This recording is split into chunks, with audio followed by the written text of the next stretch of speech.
Welcome to Mediascape, Insights from Digital Changemakers, a speaker series and podcast brought to you by USC Annenberg's Digital Media Management Program.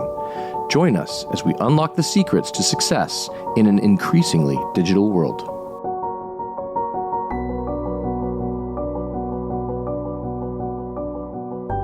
Welcome to the MS in Digital Media Management Mediascape, Insights from Digital Changemakers podcast. I am one of your hosts, Anika Jackson, and I'm here today with Alex Back. Alex, people might know you from Apartment 2B. You have a new thing that you're starting. We're going to dive into the world of e-commerce, furniture, and your background. Thank you for being here. Well, thank you so much for having me. I am very curious because as I was kind of peeking around your LinkedIn, and it looks like your whole career has been in furniture. Maybe you hide the non-furniture things, but I'm really interested in the why. What excited you or what prompted you to get into the online furniture business specifically? Well, that's a pretty good story. And I'll answer your skeletons in the closet prompt that you just gave me. I do have a hidden career, and it is somewhat well in my past, but I used to be an actor and a singer. And now I tell a story that I was singing on cruise ships, literally in the Caribbean, when I wrote the business plan for my former company, Apartment 2B. Oh my gosh. I was a guest entertainer on Royal Caribbean, among other things. But I really got into furniture because my best buddy at the time, I was an actor in Hollywood. I moved out here when I was 20 years old, and I was doing a musical in Hollywood at the Stella Adler Theater. And I was friends with this guy. He was like, "Hey, I have this great job selling furniture." He's like, "I know you don't really want to wait tables, Alex. Like, you're looking for something else, right?" I'm like, "Yeah, because I just told him that." And he's like, "Well, actually, I was thinking maybe you want to have this job." So I met with the owner, who became my best friend and business partner, and we sort of hit it off from there. I was slinging sofas, as they say. I've never heard that expression until today, but now I know it. So now I can add it in. now we say it, yes. So they say it, Slinging sofas. Got it. Slinging sofas, baby. So yeah, but the more business story and interesting part of this is my best buddy was in the furniture space, and I had already now been working with him for a few years at this point. And he was like a traditional brick and mortar guy. First, he ran a retail store here in Los Angeles, and then he was a manufacturer sales rep for this like old school Mississippi manufacturer. A lot of the furniture's made and sort of runs through Mississippi and North Carolina in the U.S. I knew North Carolina, not know Mississippi. Yeah, Mississippi's like the number two traditionally. It's changing now, but that's like, going back. And he was selling reclining sofas to brick and mortar retailers here in California on the Central Coast. This was his job. He was a sales rep. His territory was California, and he was doing really well. Well, one day he gets an email from someone that says, "Hey, I have a few websites, and it's like a little conglomerate. And we want to feature your guys' product and start selling it on our site." So he called up his sales manager in Mississippi, and I'll spare you the accents, but you can picture it in your mind. "We don't have any online accounts, so I guess you might as well go ahead. Let's see what happens."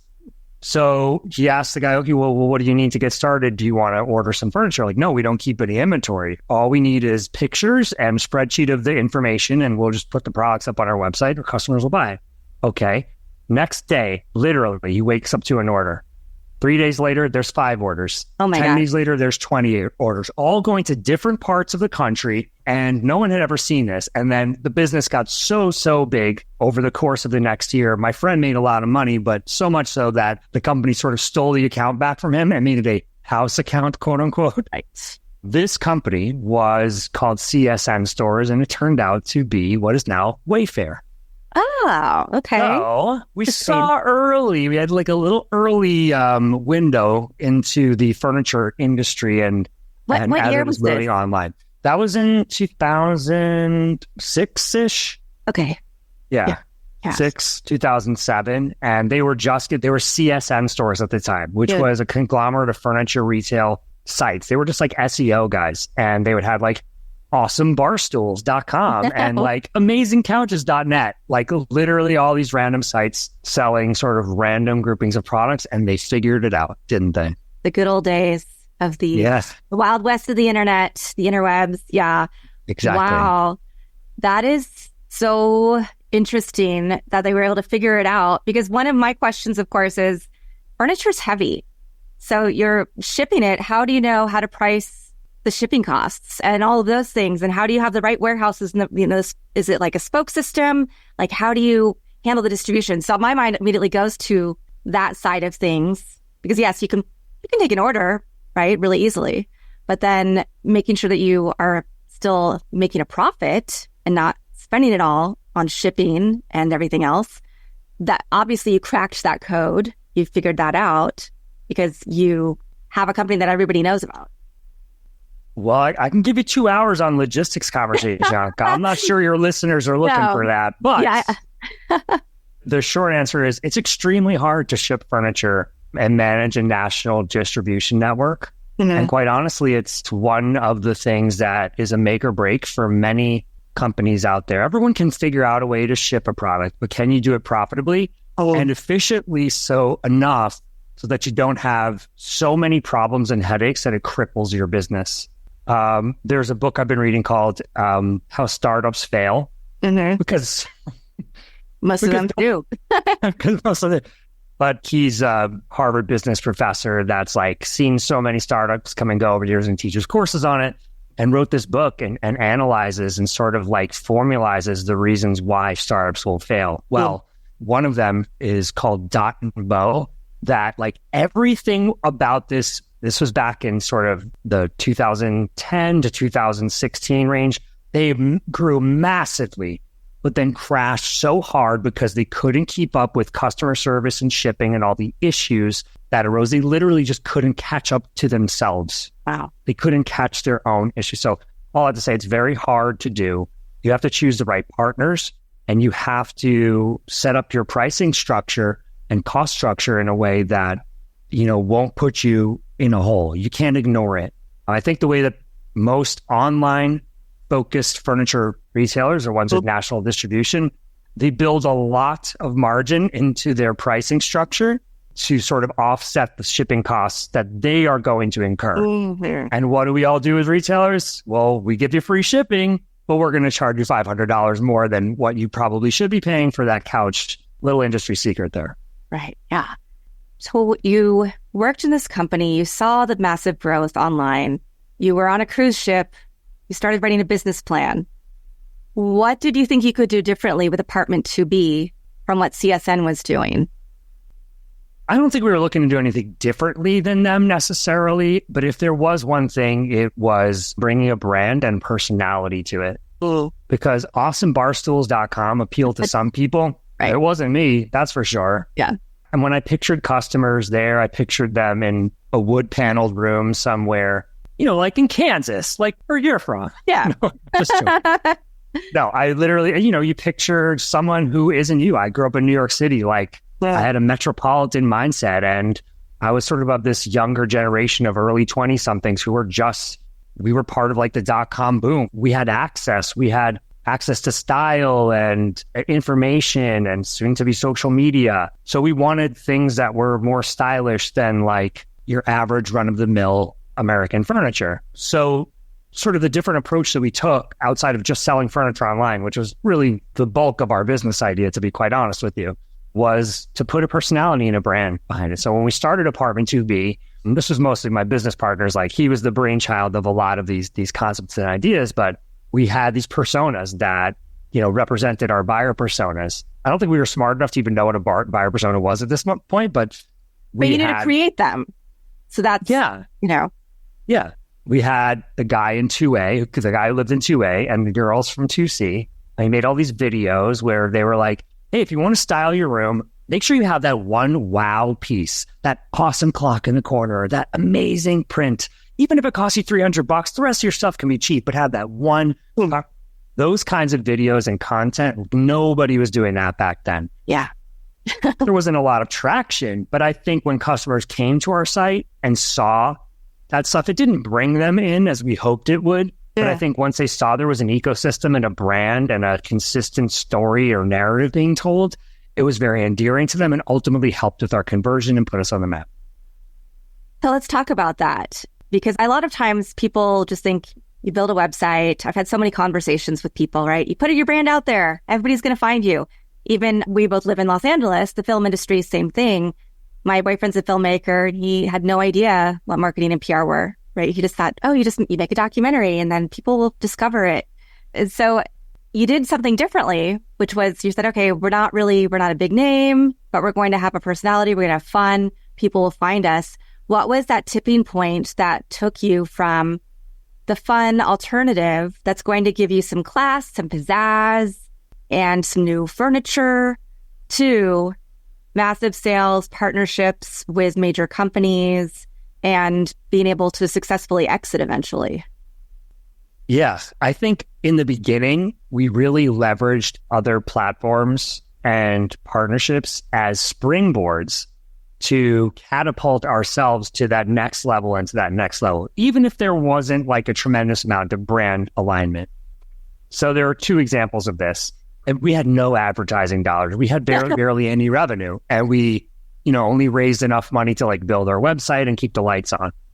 So I think that was, looking back, that was a benefit to us in a way, because there's so many companies that came into the market with a ton of money or backing behind them, and they wasted all their cash in places that they shouldn't have. We were extremely frugal, but very nimble, and we were hustlers. So we saw an opportunity at that time when we were first getting our business going in 2010, 11. Groupon was like the hottest thing in the world. Oh, yeah. So we pitched Groupon on doing a furniture Groupon. It was mostly for like smaller things like services or events or food. But we did sort of this like higher ticket furniture. Groupon was wildly successful. We repeated the same thing with like Living Social. Mm-hmm. Oh, yeah. Urban Daddy Perks. These are flowing to my brain right now. Basically heavily discounting our product, something that most retailers would be very averse to doing. But we had no choice. We had no other way to get out there. We knew that Groupon was super popular, so we seized that opportunity and just dealt with the pain that came along with it. And ultimately, it brought a lot of success. The other thing we did was we had a previous partnership from a former business, previous relationship with Costco, where we would go into, this is how I started in furniture when I was acting in Hollywood. My job was to go into Costco stores in Southern California. We'd roll up in the Van Nuys Costco with 7 sofas. We'd have them on the showroom floor next to the hummus and the t-shirts. And we would sell our wares and sell them at like dramatically discounted prices. We would write orders up for customers and send them to the register. We would handle all the delivery and fulfillment for them. The customers got a great deal and we got free advertising. We spent $0 on advertising. We literally just had to give Costco a percentage of the business, which was actually quite fair for what we were getting. So it was a win-win for everybody. We ran that Costco operation for the first 8 or 9 years of Apartment 2B. It was that successful. Moved it to Costco.com at some point and sold millions of dollars of furniture. So that's a relationship that we invested heavily in. But Costco, it's kind of cool now. In a weird sort of, they have way cooler brands now than they did 10 years ago, But at the time it was, then it was like Kirkland everything and then Apartment 2B furniture. But we aligned ourselves with the right partners to help us grow. Let's talk about the furniture itself. How did you source the furniture? And when somebody would place an order on your website, then did you just call up the warehouse wherever and have them deliver it? How did that part of the business work? So this was the part that we were actually the most comfortable with. My friend had run a very popular retail store. So we always had people to help us, if we need, I need help unloading something, let's call the guys from down the street. We literally positioned our first warehouse close to the store that he used to run so that we could grab the guys after work and have them help us a little bit. And they were tremendously helpful. But yeah, it was just all hustle and just all smoke and mirrors. We inventoried a few items, but mostly we started working with manufacturers and suppliers who had locally based inventory in the Los Angeles area. Luckily for us, LA is the biggest hub for furniture distribution because most things come from Asia to the port of Los Angeles. Yes. So we have, hundreds of manufacturers and retailers with inventory at the ready. So we just literally took those products, put them on our website. When people bought them, we're hustling, we're building milk runs, we're sending guys out to grab this and grab that.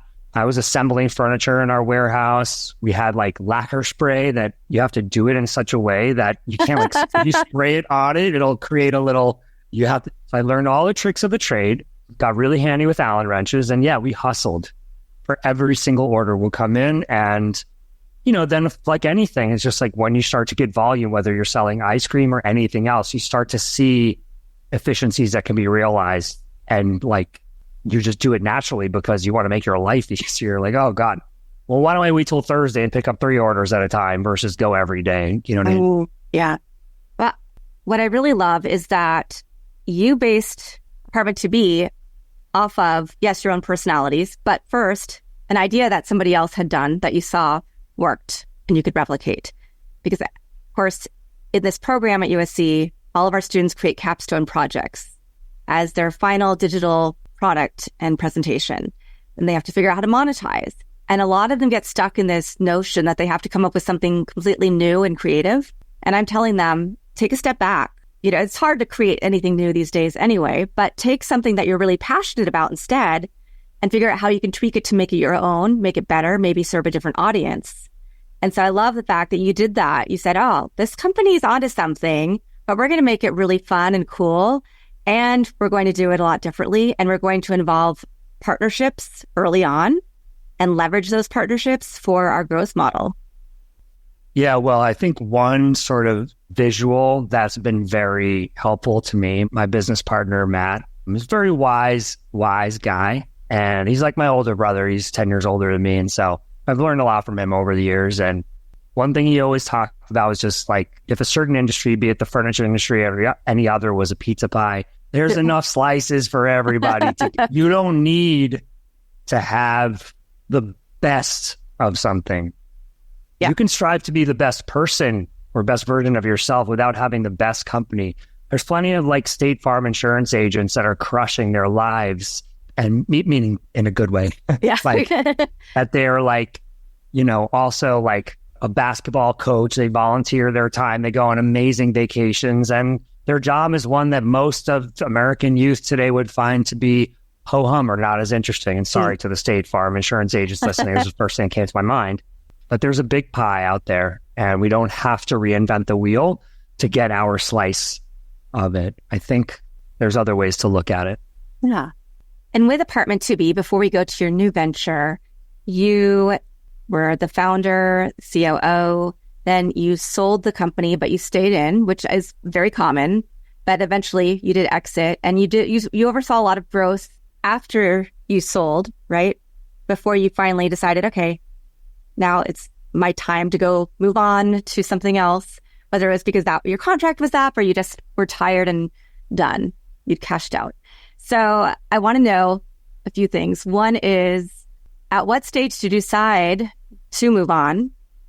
And then a totally random question, were you still acting at all during any of this? Or did you just decide that, I love that for fun, but, this is my jam now? Man, I've been waiting my whole life for someone to ask me this question. Okay, well, your first question. So yeah, I stayed on in the company for an additional 4 years. I learned so much during that time. So we were like a small bootstrapped company, e-commerce company that like we had a wide reach, a ton of momentum. We were doing a lot of revenue and had already learned like a lifetime worth of knowledge during that time. But then here we are, we got absorbed by a much larger company with a large furniture retail chain that was brick and mortar focused primarily and served a completely different part of the industry. There were enough synergies between our businesses that I understood 98% of everything that went on in their executive meetings, which I was lucky enough to be a part of. But it provided for me like a very good entry point into learning about a lot of different other things. And a number of the CFO mentored me on like legal contracts, and I feel like completely comfortable doing my own like legal review of things. I know what to look out for. I knew nothing about that prior to this. That's just an example, and the list goes on of those types of things. So I learned so much, and I was able to have this sort of the operational infrastructure behind me to grow my own business without like all the stuff that keeps a founder up at night. Yeah. Like, paying the bills and, oh my God, I have to do all my QuickBooks allocations. Like things I didn't have to do anymore were very helpful to like facilitating our growth. You also were facilitating that growth during the pandemic, which was that other cog in the wheel. I mean, I've never worked harder in my entire life than the year 2020, and I never will. It's just, we grew so much during it. A lot of furniture companies have a similar story, and so we have war stories to swap between us. But yeah, we just grew so much. And at the same time, I had to deal with all the supply chain issues. It was so bad and so difficult, and yet so financially lucrative that all of us just like kept like a regular caffeine drip. I could have had like an IV of caffeine, just like go, 15, 18 hours a day for a year. My gosh. But yeah, we grew a lot, and, you know, and then things sort of like calmed down a little bit. The larger company got a little bit more familiar and comfortable running our business without me. My opinions were not as welcomed as they used to be. And, you know, just like anything, any relationship or any other thing, you can sense when it's time to move on. And it was my time. So about a year and change ago, I left. But I want to answer your other question too. Yeah, I can tell. No. Now, for the first few years of Apartment 2B, I was still acting. Like, really, when we started this company, I was an actor, and I saw this as a means to achieve my perfect lifestyle, which was having a lifestyle business. Right? My own company that I can choose when I work and when I don't. Little did I know that would be all the time. Right. But yeah, I was like auditioning. I'm booking some things. Like I was here in Southern California, we have the SoCal Honda dealerships, and there's this like Helpful Honda. Oh, yes. Thing. I was a 2-time Helpful Honda guy. Wow. That's right. All right. 2-time Helpful Honda guy. And my other claim to fame is, you know, I'm a singer. So I would always do like one creative challenge per year as our business started to grow a little bit more, because I couldn't really fit in more. So I did a number of things, but I decided at one point I wanted to sing the national anthem at a major sporting event. And I was like, I'm just going to put it out there. Within one day, I was with my friend. I'm at a bar with him. I'm like, yeah, I want to sing in a sporting event. So if you know anybody, he's like, dude. He's like, you remember what I do, right? I'm, oh my God, I forgot. He was the manager of Maroon 5. And the Dodgers called for Adam Levine all the time. Like, hey, is Adam available? Is Adam available? It's like, next time they call, I'm going to put your name in the mix. So literally that week, they happened to call or email him. He put my name. He's like, deal, can you get me a video tomorrow? Within 3 days, I was booked for like 2 weeks after that. And I was singing the national anthem at Dodger Stadium on Memorial Day weekend. Bucket list. It was amazing. Where do you go from there? So going back to the world of e-commerce and furniture, I was looking at some of the stats that the industry continues to grow. We all got used to buying things online. A lot of us now are more comfortable buying things online than having to go to a store and schlep around and deal with all that. Especially, obviously, you know, I'm in the South Bay, so I'm in this little bubble down here, and we go up to USC, and that's about it. No, I do make it to the Valley to see my family and go to the Thai Temple. But furniture sales right now, 2021, 132.7 billion, estimated to be over 208.2 billion by 2025, which is right around the corner. So there seems to be still a huge market, a huge appetite. And there's a lot of places. Obviously, you can go on Costco.com. You can go on the Target website. You can go on the Amazon website. There are a lot of places you can buy furniture, but I know one of the things that you really worked on and were intentional about was making sure people could see the placement of furniture, helping them figure out what it was going to feel like, perhaps. So I'm interested to learn now about Couch.com, your newest venture. Why you decided, obviously there is a huge opportunity, but why you decided and what's different about Couch.com that you're trying to achieve? Yes. So on a macro level, the furniture industry itself has just been growing massively. So that's just something to, level set. And the reason why is I think people are turning over their furniture a lot more often. It has become extremely fashionable to do so. Whereas furniture in the old days used to be like a fixture of the house. You buy furniture once for a house in, let's say, our parents' generation. So that's changed a lot and it continues to change. So that's interesting to know. But yeah, there's just a lot of opportunity in the online furniture space, and not just for online retailers, but also for brick and mortar, everyone's sort of omni-channel these days. Omni-channel furniture retailers need a lot of help reaching online focused customers, which is pretty much all of us these days. Almost every single furniture shopping journey starts online, whether you're looking up the store hours or location of where you're headed, or if you're literally shopping for something. So over the last decade, one of the things I was very, very focused on in running the marketing for Apartments UB is the affiliate marketing space. Wow. And the affiliate marketing space is amazing because it's taking the content that we all seek and read every day and monetizing it to influence customers to buy products. And I think that is an area that I think there is so much opportunity. It's ridiculous. And we're seeing it. We're living in a world where there's proof of that every day, more and more. TikTok Shop is like something that everybody's talking about. It's just one example, but it's the idea that people influence other people to buy things. We're becoming more averse to just sort of pure advertisements as a society of consumers because we've become hip to it. I mean, they still work, obviously, but I think where there's more opportunity or more growth potential is in this sort of peer-to-peer, or over the last 15 years, we've seen reviews become like such a huge part of the currency when it comes to buying and selling things in this country. So that's an area that I'm particularly focused on, and I think I'm really trying to exploit with Couch.com. But Couch.com, we're not actually selling couches. Okay. That's the first thing to mention. I'm done selling couches, okay? I'm sick of it. The lacquer spray, I can't spray any more lacquer. I can't fluff any more cushions. I'm done. No. I think what I see a much more scalable opportunity here to really actually solve a problem for both users and for the retailers or advertisers in this case. On the user side, nobody knows where to buy a couch. And I'll take a quick pause from my monologue here to ask you, where'd you get your last couch? I don't even know, because it came with the house. It's not an old school, really well-made one. It was just here. So I didn't pick it out. Somebody else picked it out before I moved in. Okay. So that's a good question, though, but I am interested in getting a new couch someday when I don't have my very amazing dogs who are 11 years old but shed everywhere.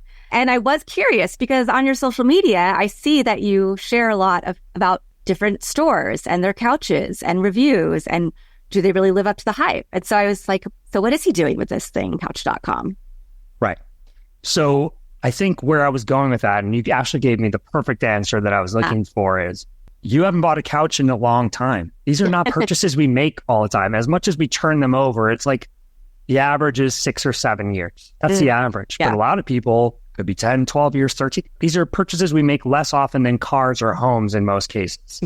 So nobody really has like a great sense. If you tell me where to buy my next polo shirt, I want to tell you exactly where I'm going, because we all know where we buy our shirts and our food, but we don't know where we buy our furniture. So people, when they start this process, and I know from a lot of first-party data and experience, people talking to customers over the years, they really have no clue what they're doing. And people won't buy anything until they feel comfortable. So if I can make them feel more comfortable, and we as a unit of Couch.com can show people, meet them where they are. Do they need to be educated about the best fabrics for dogs to clean up pet hair? Yes. Before they can even think about what stores to go to. Like, okay, we'll tell you all that we know about that and bring in industry experts to tell you about that too. And ultimately, if someone's ready to buy, but they're like, there's like 100 different stores that are targeting me on Instagram, and I have literally no clue which one's good and which one's bogus, we can help sift through that. We have tons of brand reviews and things like that we're putting together. Ultimately, we want to match customers with their perfect couch or the retailer that's going to sell them that couch. On the retail side of things, for years as a furniture marketer, how do you find furniture leads? Well, you literally go to the town square, which is these like Facebook and Google, and say, do you want some furniture? How about you? No, you're just spraying and praying, we say. Like, you're just hope that somebody's looking for furniture and is going to see your advertisement. So to create a platform where we're bringing in the users, giving them something that they're looking for and is probably necessary, and then bringing in the advertisers who are literally looking for these warm leads of people looking for couches. I think it's sort of a match made in heaven. And that's what we're trying to do at Couch.com. Yeah. So when you go to your website right now, you put in your name, your email address, you have some giveaways. So I'd love for you to talk about, because partnerships are obviously very important and they have been since the beginning of your journey. And I'm hearing again that your job now is really to partner with consumers and with these stores. So we can't find out yet what kind of couches. We can't look through the algorithm and match the couches on your website, but you are doing a great job of trying to draw people's attention. So I'd love for you to talk about that and why you decided on the specific techniques. Because if I go to Couch.com, I'm thinking, oh, I'm going to be able to buy couches. That sounds cool. I know I'm going to need to get a new couch in a couple of years. So I'll just put my information in, but that's not what it is. So there's a little bit of a mystery. Part of the reason, depending on when you're listening to this, listeners, that Anika is saying this is because we're building our platform right now. I have an amazing tech partner and we're taking a big swing at this. So it's taking some time. In the meantime, we have some like a content website up. Like we don't have our marketplace or, find a retailer near you functionality. That's going to be a huge part of this ecosystem that we're building. But we do have a lot of brand reviews and tons of articles about various things. So yeah, it's been an interesting marketing question and user acquisition. Like when's the right time to bring people into this funnel if we don't really have anything to sell yet? Is now the time? And I'm saying to myself, yeah, let's bring people in now. Like, wow. I know from experience that there are people at different parts of the funnel, sales funnel, when it comes to buying a couch. There are people at the lower funnel. We're not going to be able to help a lot of those people right now, except if they're looking for information about a specific brand. We have reviews about almost every major online brand so far on the site that were either written or edited by me. And, I know a lot of the players in the industry. But outside of that, like we're not fully set up yet. As far as top of funnel, like when you're thinking, oh, what would be the best way to clean dog hair off of a couch? Or what should I look for in my next couch? We're fully set up there. So I feel like we have stuff to offer customers. We have a whole content series built out for our email list.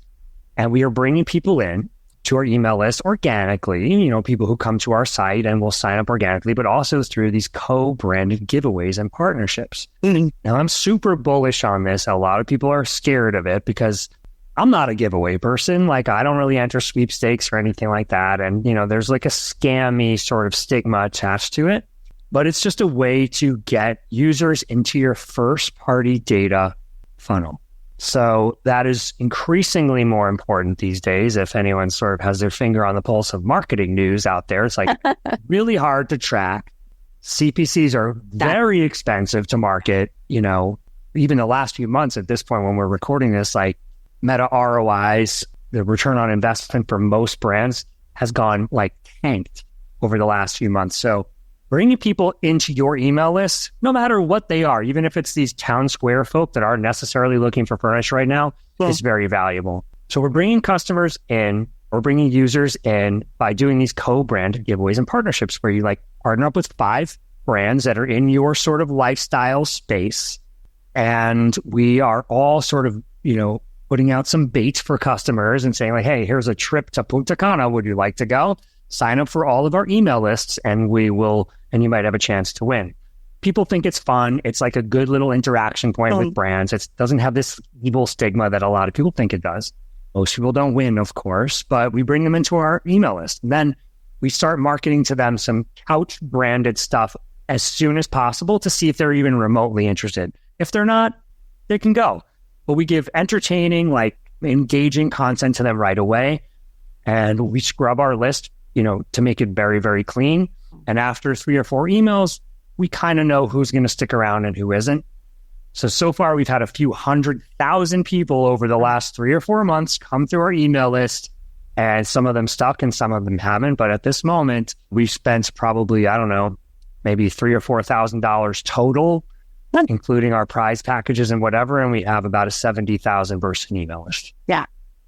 What you're saying here is so important and everybody who's listening, who's thinking about how to build audience, because We do know that reviews, that peer recommendations are important. We know that having good email lists is important. Lists that are clean, that we know that they're going to be engaged consumers.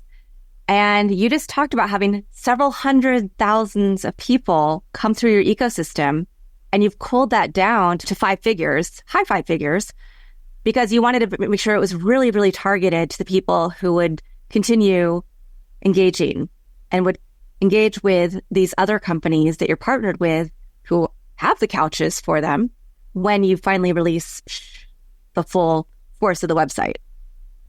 Yeah, that's right. And while it can be painful to let some people go, especially, I mentioned I haven't spent that much money on it and we haven't invested too heavily, it's painful to let people go. Oh, yeah. And, it's hard to acquire users no matter how you're doing it, giveaway or otherwise. But at the end of the day, if they're not opening your emails, at some point you have to say goodbye.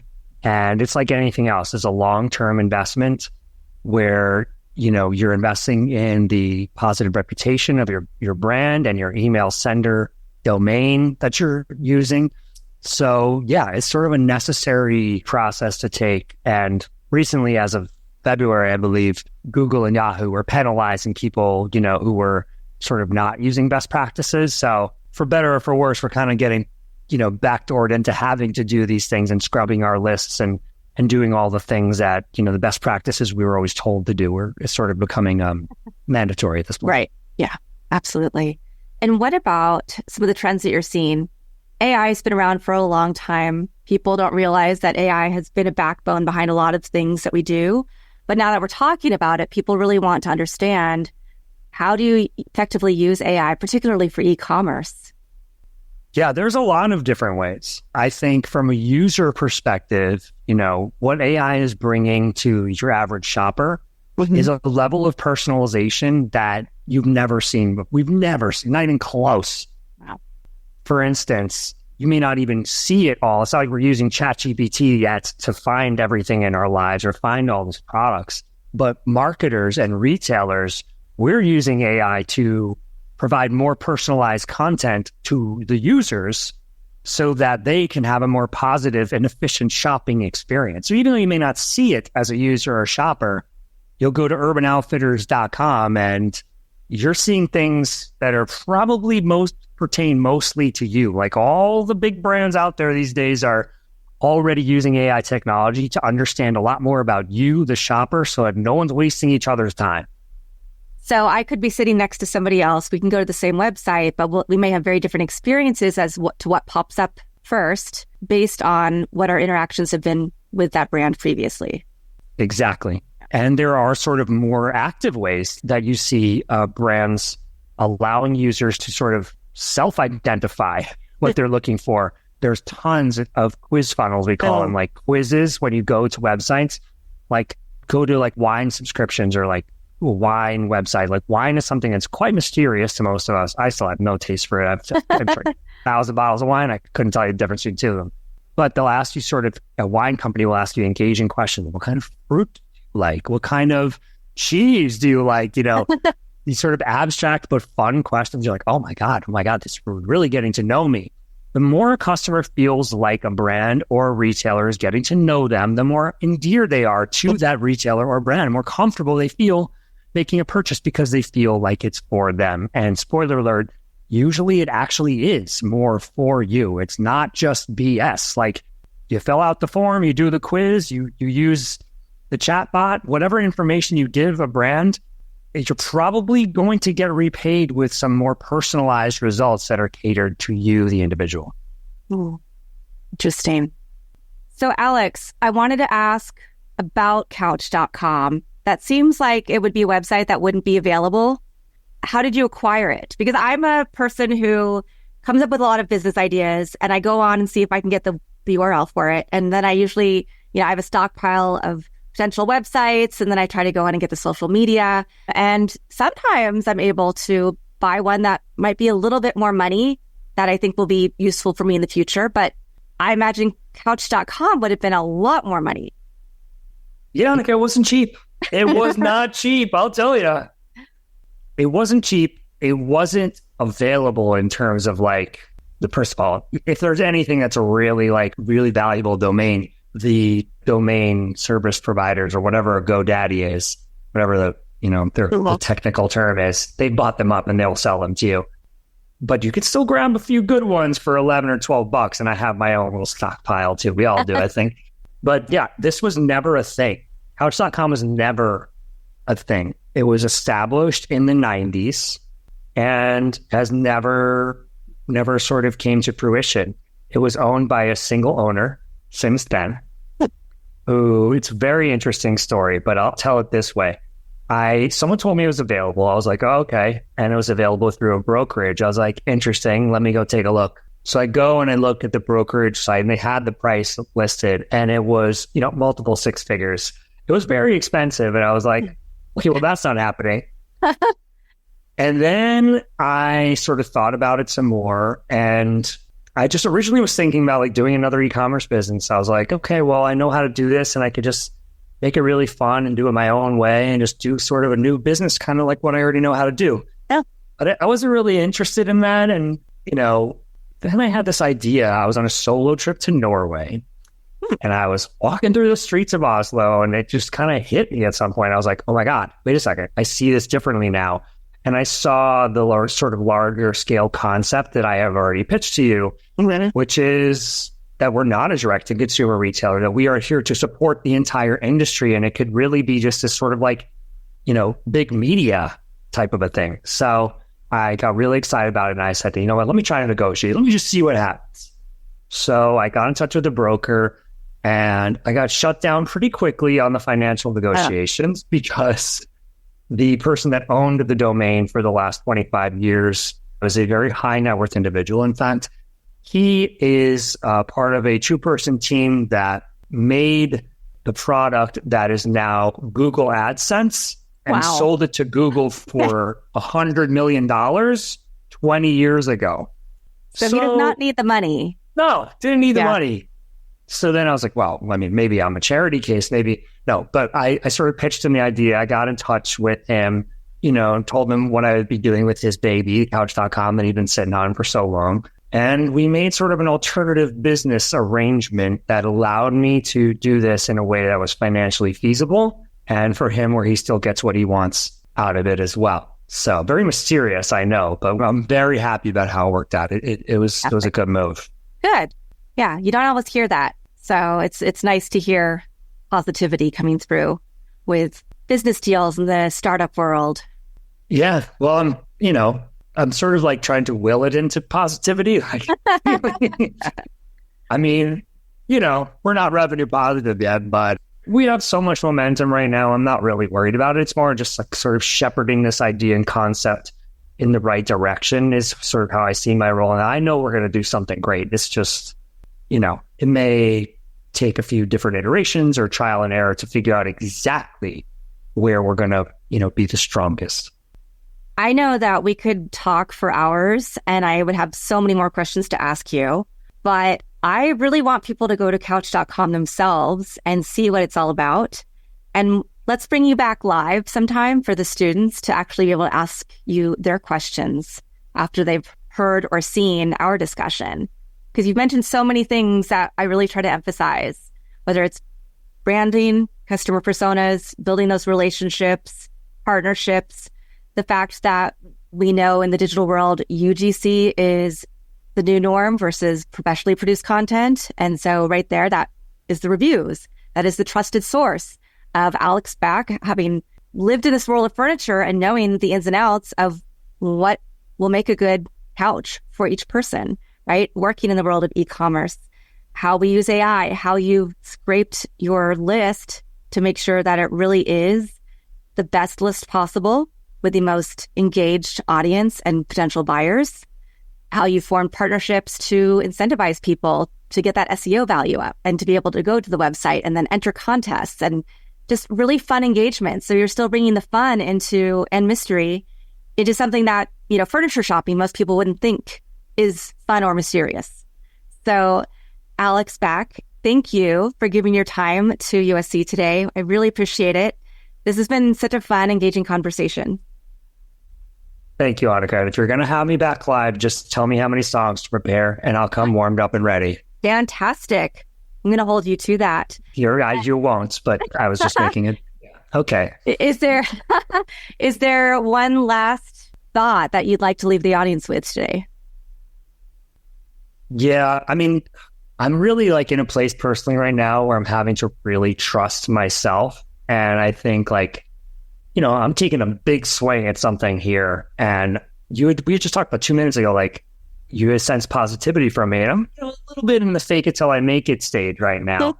And that's okay. I think if you feel like you have a great idea or conviction to do something that you think will be successful, there's so many people that are going to give you so much feedback of negative and positive and take you on twists and turns and journeys. At the end of the day, it was your idea.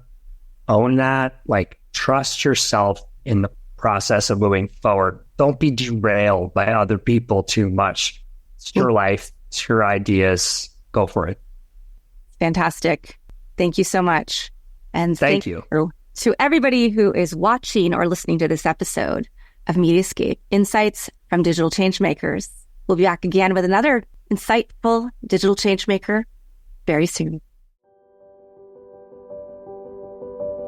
To learn more about the Master of Science in Digital Media Management program, visit us on the web at dmm.usc.edu.